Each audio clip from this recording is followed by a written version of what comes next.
14 दिन और 400 पार। ये देखो हमारी जो पार्टी है, शिवसेना रहेंगी, भाजपा रहेंगी, मनसे रहेंगी, राष्ट्रवादी रहेंगी, रिपाई रहेंगी, 365 दिन काम करने वाले कार्यकर्ते रहते हैं। 24/7 हम लोग काम करते हैं।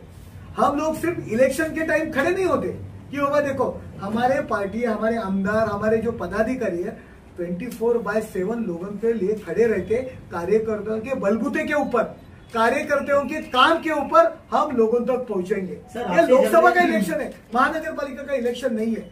कार्यकर्ता हमारे काम करते हैं और वही लोग हमको जीत के लाते हैं। जो राजन विचारे अब खड़ा है, मैं किसी के ऊपर इंडिविजुअल नहीं कहना चाहती थी, राजन विचारे अब तक जो जीता है ना, तो ये लोग साथ में है ना, प्रताप सरनाईक रहेंगे, रविंद्र पाठक रहेंगे, नरेश मस्के रहेंगे और एकनाथ शिंदे साहब, गीता जैन रहेंगे या रवि व्यास जी रहेंगे, हेमंत जी रहेंगे, उनके बलबूते के ऊपर वो जीता है। राजन विचारे जो जीता है, हम लोगों ने देखो, हम लोगों ने उसका पर्ची बांटा है, हम लोगों ने उसका फ्लेक्स लगाया, हम लोगों ने झंडा किया, उसका नियोजन करने का काम हम लोगों ने किया है। वो खुद के ऊपर नहीं जीता है। अभी जो उसके लिए काम कर, एकनाथ शिंदे साहब का जो सपोर्ट रहता था उसके ऊपर जीता है आज।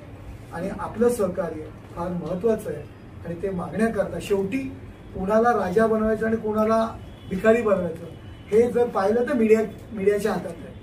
मीडिया आपण म्हणतो लोकशाहीचा चौथा स्तंभ, खरोखर चौथा स्तंभ आहे। उद्या मीडियाने मनात ठेवलं एखाद्याची वाजवायची तर तुम्ही 100% वाजवू शकता, पण तुमच्या हातात आहे। लोकांचा तुमच्यावरती विश्वास आहे। मला असं वाटतं की मी जरी नवीन असलो तरी सुद्धा